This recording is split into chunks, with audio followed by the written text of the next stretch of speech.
Sika magazine voici l'homme info. Ngai Julina Ngalula, la femme de média nazaka toujours ne sengo.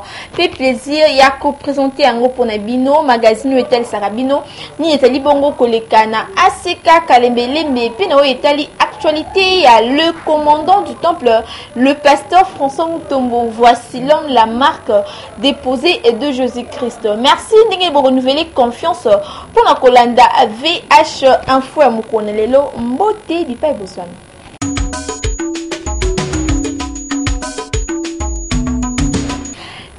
La édition et les lots pour nos Sanabino était un thème général sur le renversement des hôtels. Troisième module, toujours présent à son poste, le pasteur François Mutombo. Voici l'homme, la marque déposée de Jésus-Christ.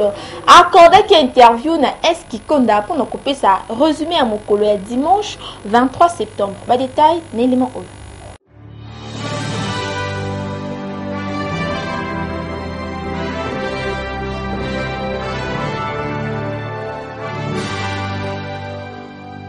On ne peut adorer que Dieu comme créateur. Selon qu'il est écrit dans les livres de Jean, chapitre 4, l'entretien de Jésus avec la femme samaritaine, Jésus dira, il est écrit, et même quand Jésus avait été tenté par le diable, Matthieu chapitre 4, il dira à Satan, il est écrit, qui adorera l'Éternel ton Dieu et qui le servira lui seul. Puisque c'est la pensée qu'on avait besoin selon l'Éternel.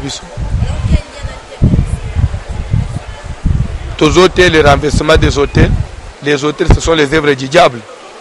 La sorcellerie ce sont des œuvres du diable. C'est pourquoi nous avons démontré que Jésus était venu pour détruire les œuvres du diable. C'est pourquoi nous parlons sur le renversement des hôtels comme œuvre du diable. Il y a une différence. Deuxième module, on a parlé de l'hôtel de tradition, coutume avec comme soubassement, sorcellerie ancestrale. Ici nous parlons de l'hôtel, renversement de l'hôtel de la sorcellerie tout court. Sorcellerie de destruction. Il n'y a pas à voir la coutume ou la tradition, mais si nous parlons des œuvres de la sorcellerie comme telle. Adoko, adoration plus combat, ezali bongo prière oyo esangisaka bana na nzambe nyonso quelle que soit église oyo priaka yaka kosangana elongo na babuki bikeko ya ACK Kalembelembe mpona kobebisa pe kokweyisa nyonso ya mabe. Mokolo ya dimanche 23 septembre 2018 na deuxième kit na yango adoration plus combat elekaki kitoko ba détail à travers image ya flamand noir pe ya Eski Konda. Adoko, adoration plus combat, culte oyo esalemaka tous les dimanches na ngonga ya 15h bipai wapi louange pe prière ya kafu ya babuki bikeko ezalaki au rendez-vous. Mokolo ya dimanche 23 septembre na requête de prière ya malamu bana na nzambe batelemelaki nyonso ya mabe. Toutes ces alliances doivent tomber. Ce qui est coïn devient le fouet. Mais ce qui est coïnité, il y a moyen pour réclamer. C'est ce qui constitue la puissance de réclamation. La vie. Aujourd'hui, la porte de l'Assemblée. Alliance et non sur ma salle. Elle est la porte.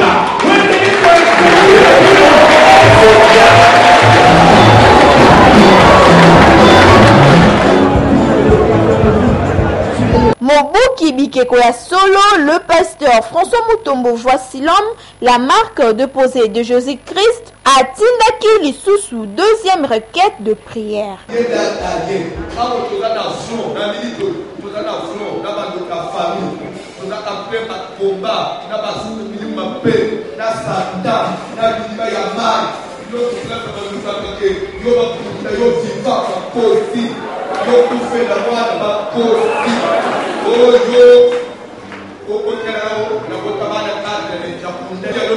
Je ne connais pas. C'est lui de résistance. Il a résisté à la mort. C'est qu'il voyait la mort frapper à sa porte. Et il a dit je ne connais pas. Il a dit mort, je n'irai pas avec toi. Moi je dois vivre. On peut vivre qui? Maman, à ta préférée de vos pères de l'éducation de la yo. A échoué. A échoué.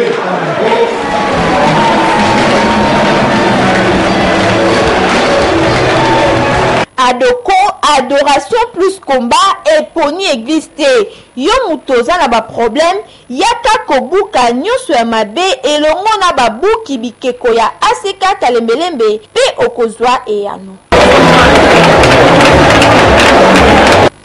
Direction Brazzaville na ASECAN Congo na etali la main du pouvoir 6e jour na yango elekaki kitoko makasi orateur ezalaki bongo le pasteur Charles Mpoyi l'homme à la main du pouvoir ateki bana nzambe na sous-thème sur que ton règne vienne. Est-ce qu'il konda pour nos détails?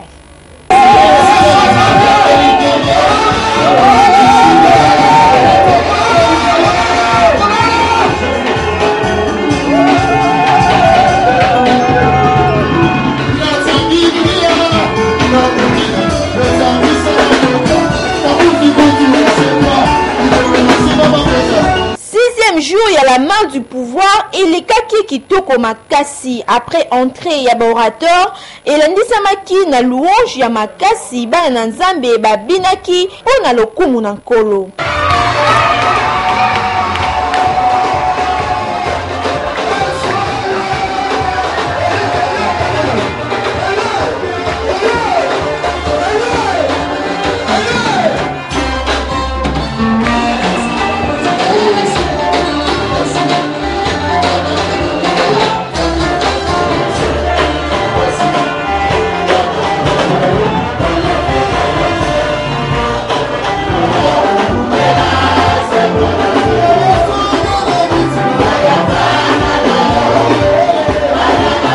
Avant orateur du jour, l'homme de Dieu, le pasteur François Mutombo, voici l'homme, la marque déposée de Jésus-Christ, a exhortaki banana nzambe pe asengaki prière pour na batu ya baka ya ndenge na ndenge. Amen. Amen. Ça a besoin tout sembler pour quelques personnes.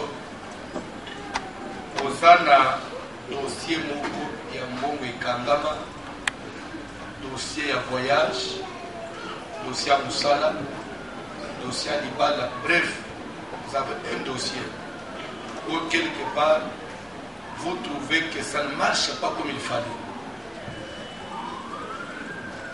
Nous voulons, nous l'église, pas malade, ils ont libre en d'autres secours. La Congo de Jésus. Amen. Chiffre 6, jour de la création de l'homme, na sous-thème kitoko sur que ton règne vienne, l'orateur du jour, le pasteur Charles Mpoyi, l'homme à la main du pouvoir, a remercié qui père spirituel naïe. Notre Père, le Vêt Pascal Mukona, Jésus. Zambé Abaxele Mikolo. Amen. Amen. Amen. Amen. Amen. Ce qui a permis de gâter, maintenant peut tout ça la mélodie. Amen. Amen. Et aujourd'hui je suis ému. Pourquoi? Parce que je vais parler aujourd'hui, mon Père est derrière. Amen. Amen. Et les lois y ont les lois. Jésus. Amen. Amen. Merci Papa François. Amen. Amen. Je lui considère beaucoup. C'est mon père, ce qui bat baboui, ngai na kolo baketali babo. Et ça n'engage que moi. Nassima, le pasteur Charles Mpoyi a lendisaki banana nzambe.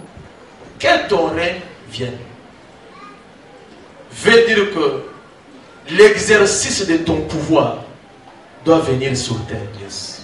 L'exercice de ton pouvoir, il faut ça le manipuler à ma créature. Qui veut dire que Jésus avait une idée.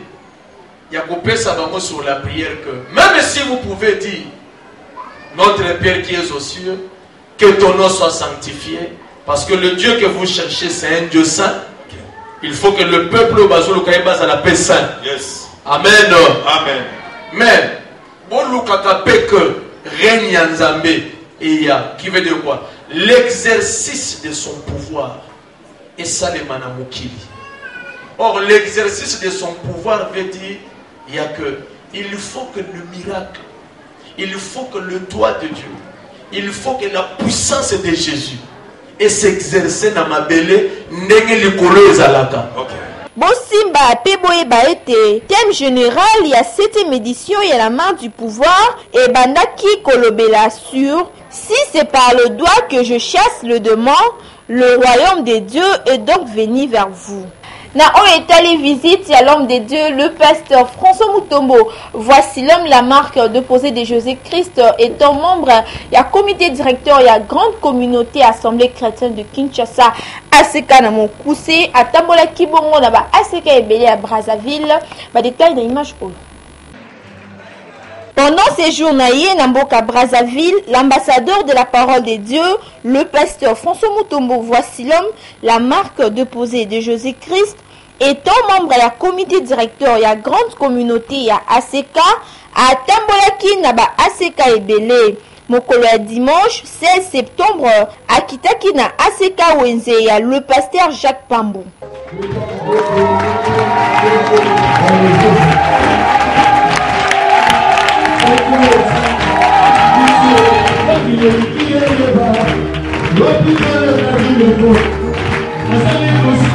Na arrivé à le pasteur François Mutombo, voici l'homme na Aseka Wenze, Motonyo soit Tondi Samaki na Esengo, Mabina ezalaki au rendez-vous.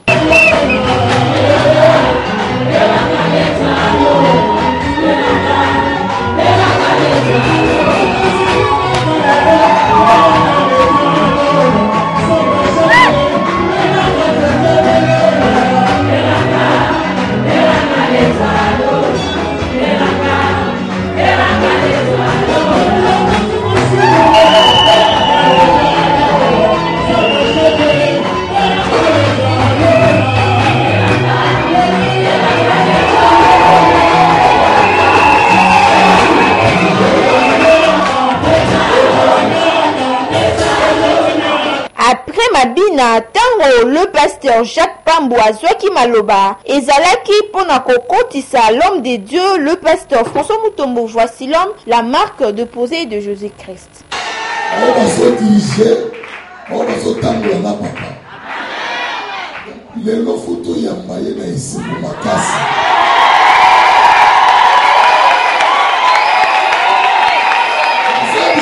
Profiter na lipamboli akobima wa tesa katika place kama tozoya papa fonction mukele vasilo tobakanisa maboko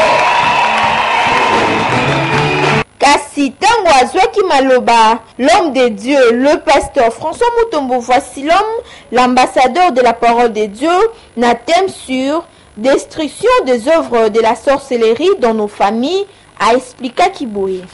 Pour ce qui concerne la sorcellerie, tout ça d'abord, si le plan fort. Amen. Alléluia. Alléluia. Tout ça d'abord est toujours bien sorcellerie active et sorcellerie non active. La sorcellerie non active, c'est quelle forme de sorcellerie?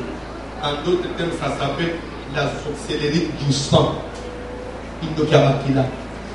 La sorcellerie du sang veut dire quoi? La sorcellerie du sang veut dire tout enfant, toute personne qui est née, soit des parents ou de l'un des parents qui est sorcier, automatiquement par le sang, vous avez l'héritage. Vous avez la facilité de dire aux gens, notre maman est sorcier. Mais si votre maman est sorcier, et toi, tu as hérité le sang de cette maman-là. Et pour votre information, les démons résident où? Les démons, les esprits, c'est dans le sang. Quand vous héritez le sang, vous héritez même les liens, vous héritez tout. Dans la sorcellerie active ou la sorcellerie opérationnelle, nous avons encore plusieurs sortes. Nous avons la sorcellerie inconsciente. La sorcellerie inconsciente, elle est différente de la sorcellerie du sang. Une sorcellerie inconsciente, c'est une sorcellerie opérationnelle. Après Kofongola, chrétien ya Aseka Wenze Misu na mati ya Kitoko, l'homme de Dieu, le pasteur François Mutombo, voici l'homme, l'ambassadeur de la parole de Dieu, étant Mobu Kibikeko ya solo, atindaki prière ya kafu kafu. Nzambe a délivré yo na misala sorcellerie. Même na makila na yo, même na milieu yo fan, Nzambe éloigné na ba sorcier. Amen.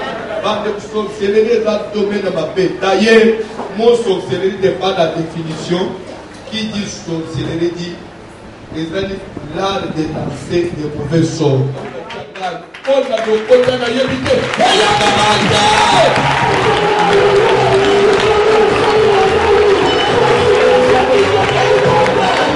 Awa ezali na Aseka Wenze ya le pasteur Jacques Pambou bipai wapi l'ambassadeur de la parole de Dieu ayaki kotea.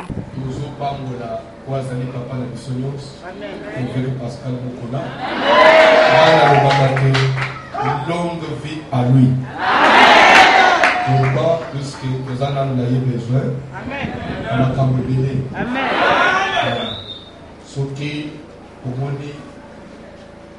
c'est quand ils ont partout, dans les États-Unis, c'est que parfois nous avons des groupes pour la catégorie.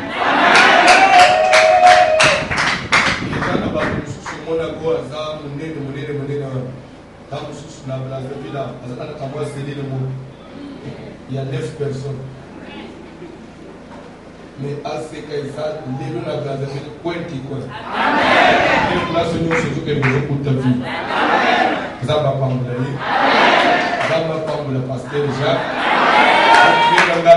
Vous avez sans forme. Je me souviens de la terre qui pour la bande. Mais les autres, vous avez pas VIP.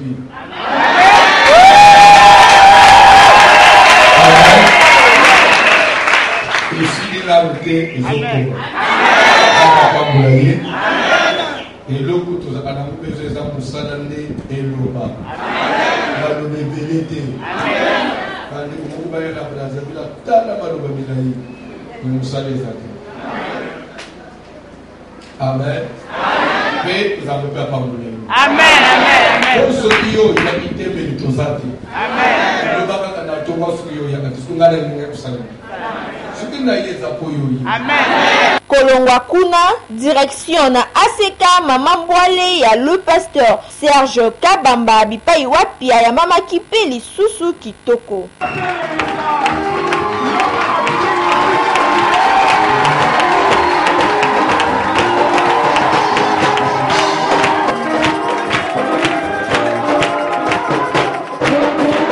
Na thème sur le renversement des hôtels de famille, le pasteur François Mutombo Voici l'homme a expliqué qu'il n'a pas de nzambe boye. Lève-toi, traverse l'hôtel de balle qui est à ton père. Et lui pour le venir, t'entends bien. Ce qu'on éviter, vie à moine, vie à moutillons, vie à moutillons, et dépend de la source. Tout est dépendant de la famille ou ya bota. Bande kulanda na kozala mulaite. Omoni lelo kozala Brazzaville pour l'année. Pourquoi babenga ayo Brazzaville? C'est parce que vous êtes né d'un père Brazzaville. Il dit mais Brazzaville. Oui ou non? Oui. Ce qui lelo au bota ba Japon. Vous avez bien japonais. Automatiquement, peut-être que vous changez. On peut éviter un jour de réclamer hôtel, nous papa dans tombol, hôtel veut dire quoi? C'était lié de rencontre entre un homme et les esprits. Papa il avait des endroits où il avait resté pour faire des rencontres avec les esprits. Quand il évoquait ces esprits, il dit Manaye, il va tout ça, vous pouvez ça dans le centre, vous offrir des liens dans le centre, ce sont des hôtels.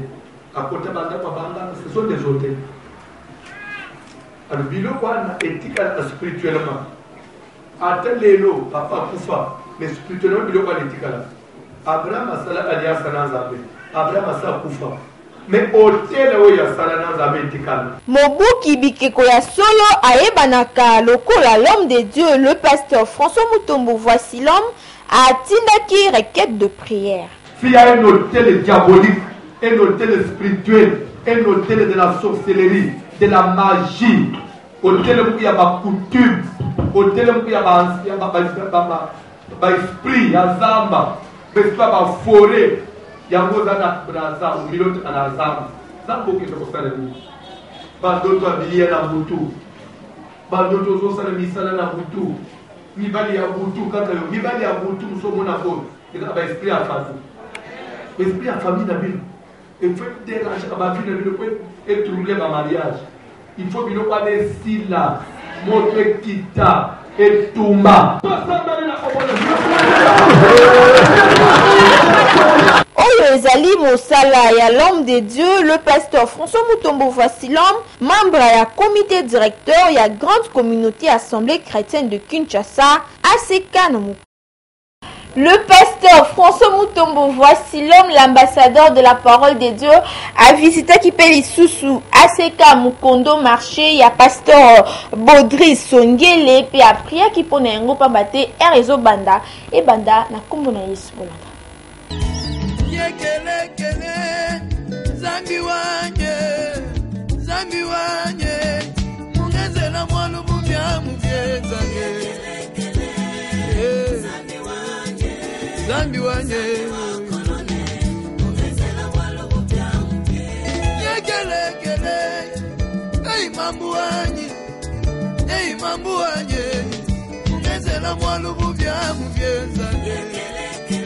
Mupesha bana, mupesha dibaka, mupesha mulimu wabyanze.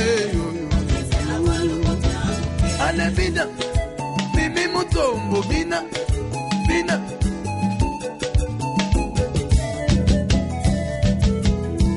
Yekelekele, zama lola, masale lingali kamwasika.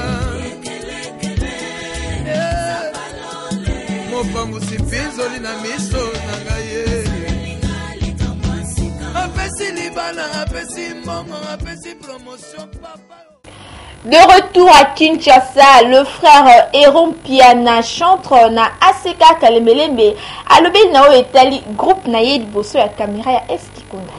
Comme nanga naza oyo boyebi frère Héron Piana sango na memi pona na yebisaka bana nzambe ezete frère Héron Piana azali pona ba oyo nyonso bando mitungisa Héron aza wapi nazali nazo continuer mosala ya nzambe na groupe la man caché groupe na bino bolingaka toza na kata ko travailler mosala ya nzambe na yepe pona ko signaler bino ke groupe la man caché eza groupe ya ACK Kalemelembe naza toujours mwana ya enfant Vasilom.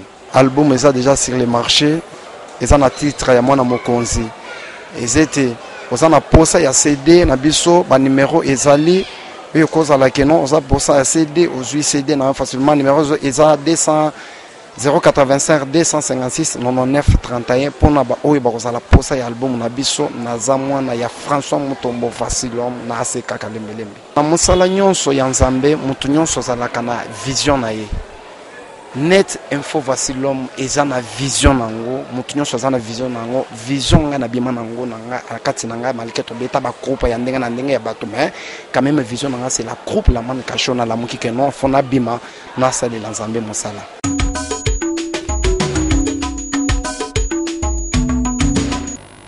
Dieu existe, nzambe ya pasteur François Mutombo Vasilom aza kosala se kosala to komi bongo na rubrique otobengaka témoignage kasi ya mokonelo ezali bongo spécial ya le pasteur Dieu merci Mutombo responsable ya église famille royale il a témoigné ba bienfait à l'homme de Dieu le pasteur François Mutombo Vasilom la marque déposée de Jésus-Christ. Voilà.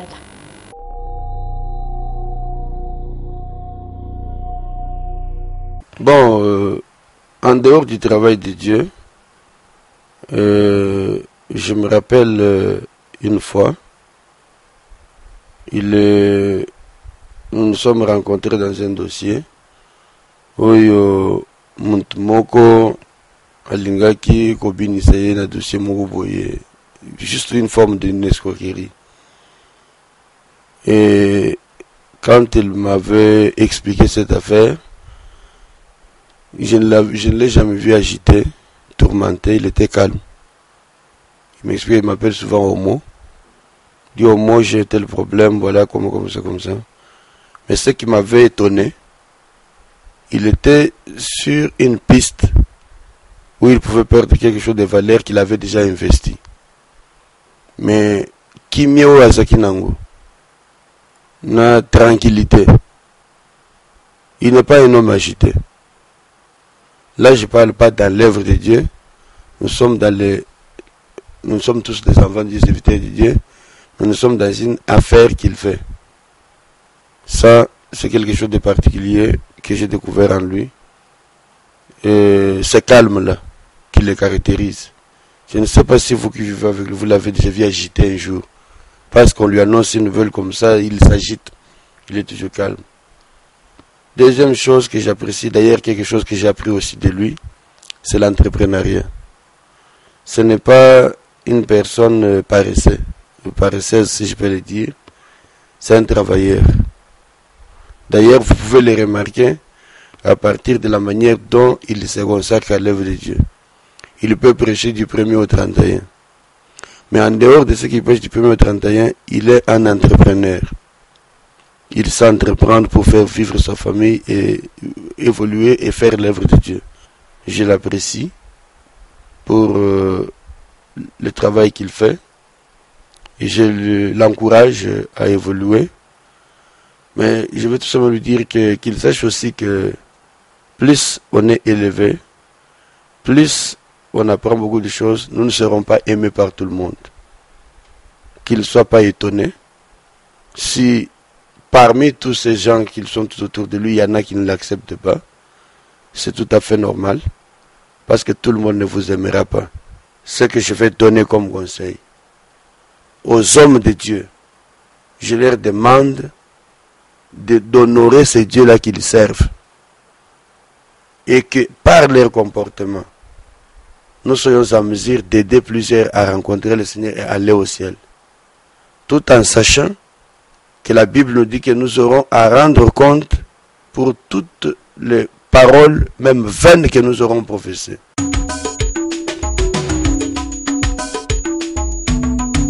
Matthieu chapitre 16, Kobanda, verset 13 à 15, pour comprendre déjà te comme une rubrique au bolingaka makasi, ton nom yango VH opinion bipa et wapi, to kitaka na terrain, to tunaka na population qui est voici l'empamate, motonio solingaka yeba nini balobaka po na ye, même Jésus-Christ de Nazareth, ipe atuna ki na ba apôtre na ye.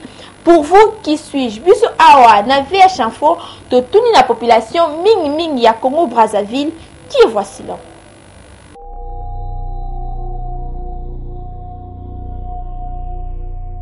Comment maman dit que c'est un combo? Tous en combo en face na c'est un combo. Namboka Brazzaville, na ibi papa voici l'homme.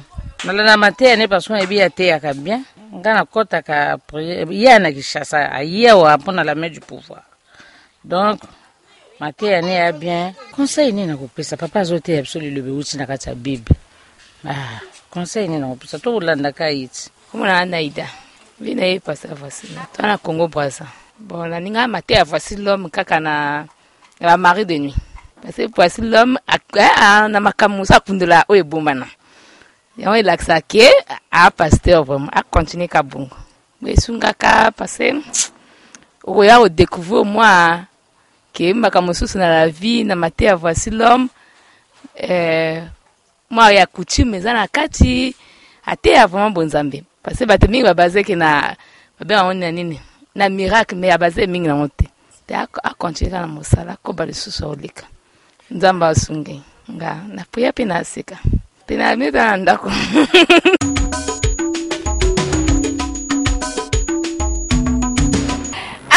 Tosuki édition Sika magazine voici le manfo ngai Julina Ngalula la femme de médias Zaki ne sengo pe plaisir ya ko présenter en opona bino vers chanfo et pesa bino ba actualité nyonso ya le commandant du temple le pasteur François Mutombo voici l'homme la marque de posée de Jésus-Christ pe na etali ACK Kalembelembe Mobimba suki bospela ki édition mokonelo po pesa merci na eski konda yinda saki keleka kitoko sans oublier na cette noa na montage ya soin pe ya malonga. Salutations spéciales na balandinyoso ya magazine Voici l'homme en faux na Gishumu Tombo la réserve de l'Éternel na Beni Tumbaka Bala elongo na Koko Mukoka, sans oublier na Mama Mimi Mutombo la première dame de l'Asika Kalembelembe, maman sociale, maman ya Banyebele. Na la minute côté Balasina. Toujours le même plaisir, la même chaîne, Boutika Mam. Nsambi Alola, Azane.